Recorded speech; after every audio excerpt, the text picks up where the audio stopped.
Sure. I'm sure there might be a few more in here. I know my friend, right, sitting right over here, staring at me right now, it's 5 questions ago. Is the weather, is the heat dome, which you said, there's all exceptions, and there's all kinds of exceptions to rules in weather. It doesn't always necessarily go in one direction. But is the heat dome effect still a theory that you follow? It exists. What he's talking about is how the heat of the city adds a couple of degrees. And you see this, for example, the low temperatures at the Minneapolis-St. Paul airport don't get as cold as they might in Lakeville or Crystal or Blaine or something like that. So it does exist here in the Twin Cities. It doesn't really seem to have any impact that we can tell on severe weather. The whole theory. Other questions, please, Mr. Grossman. How does the media and Chanhassen interact with each other? Because you didn't, I know that when there's an impending storm, everybody watches their TV sets and when they run to the kitchen, run to the sun. You guys interact. They've got a staff of meteorologists each and every one of the channels. Do you work with these people?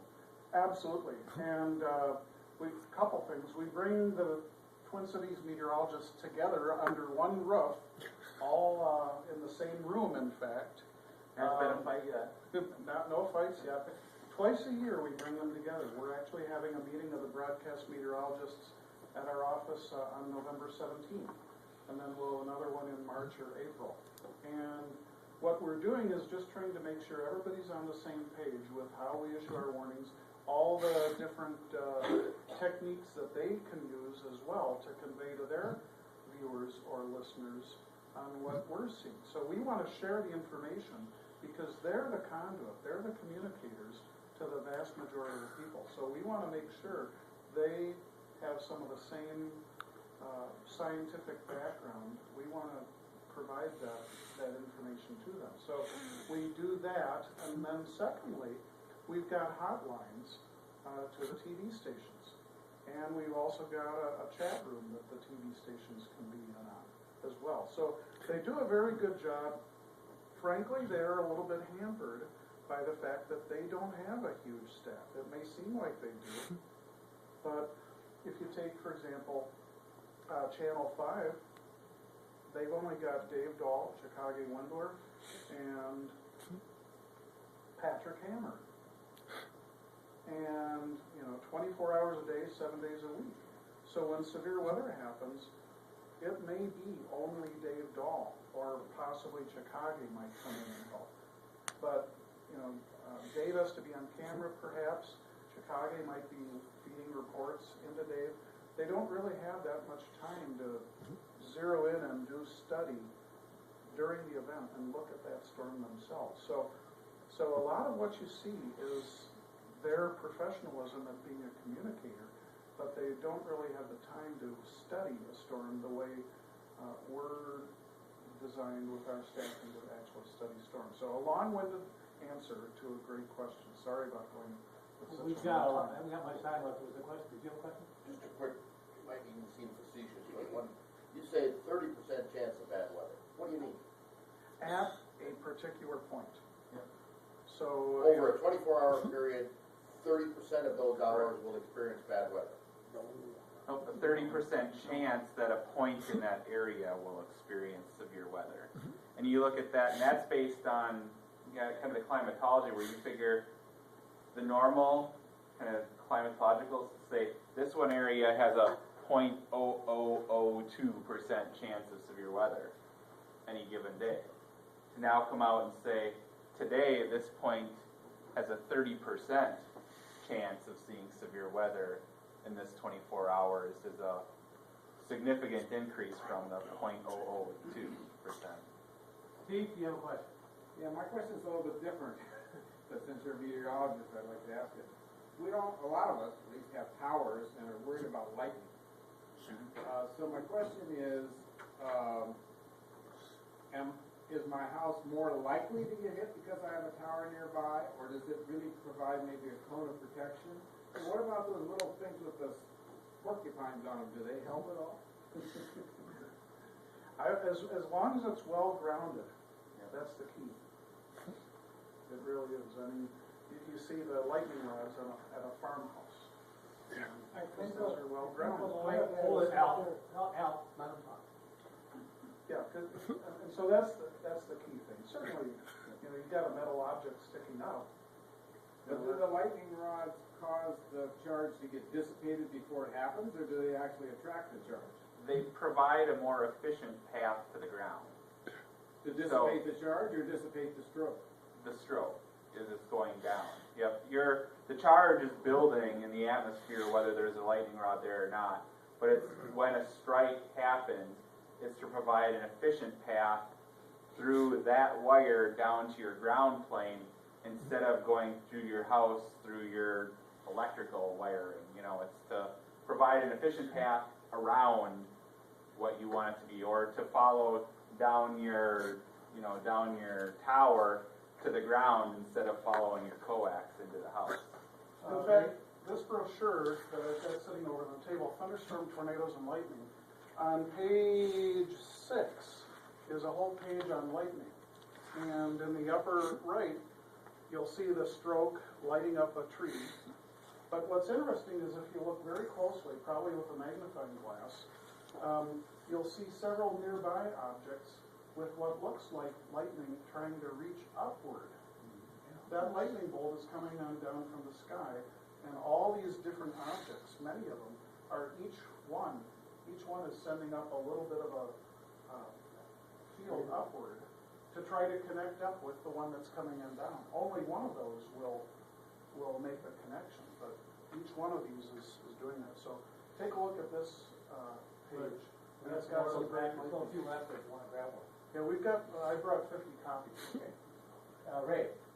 We do a fair amount of traveling around the country, and one of the things that's been troublesome for us is that most of the time, the warnings and watches talk about counties only, and don't include cities that are in those counties. That's fine if you live in Hennepin County and you know the Hennepin County, you live in Metro, you know Ramsey and so forth. But when you're traveling in particular, sometimes the maps you got easily tell you what counties they are, sometimes the maps don't tell you what counties are.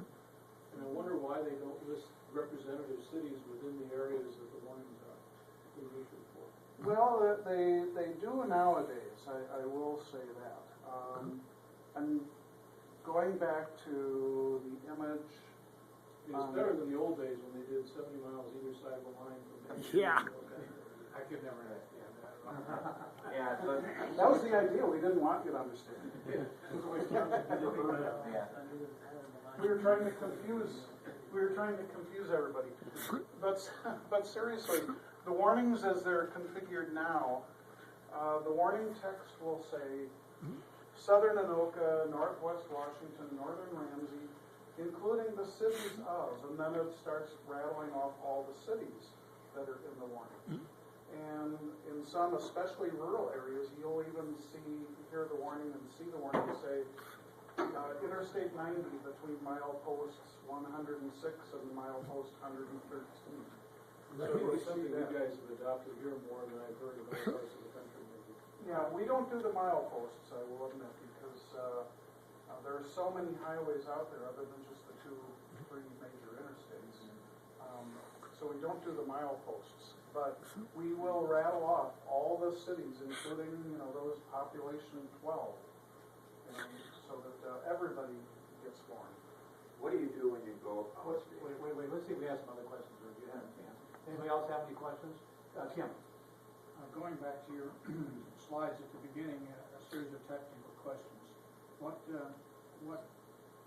frequency band do you operate in? What's the pulse repetition frequency of the radar, the rotation rate, and is there a measurement radar? I really don't remember, I must admit. So it's a C-band radar. Well, yeah. Yep. So it's in the C-band. PRF is changeable. It's adaptable. So there's. Well, actually, it's an S-band radar. Oh, I'm sorry. Yeah, it is S-band. Yeah. The wavelength is about 11 centimeters. Yep.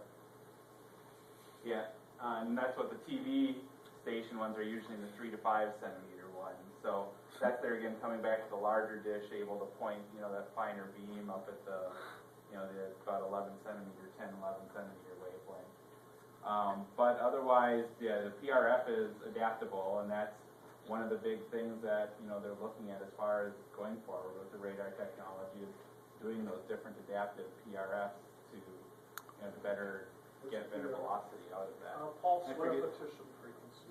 What was the last part of the, Oh, is it an X-ray radar? Yes. NextRad? Yes. Yep.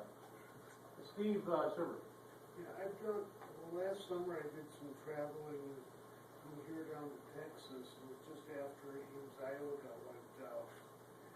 And my question, I had a lot of the NOAA frequencies on my 2-meter rig, I had programmed in. Yep. But my question is the training that I get in how to beat the cloud formations up here different from what I might see in Texas and Oklahoma? Is there some, are there different characteristics of how the storm is built? Yeah, great question. The physics that are governing the storm are the same whether they're in Arizona or Minnesota or Delaware. The physics are the same that govern the storm. The training that the various weather offices provide will differ based on the quality of the spotters in a certain area. For example, spotters in Arizona may get a different emphasis in their training than the spotters do in Texas or Minnesota. And the quality of the spotter. You know, spotters from Minnesota and the Great Plains, and you know, a good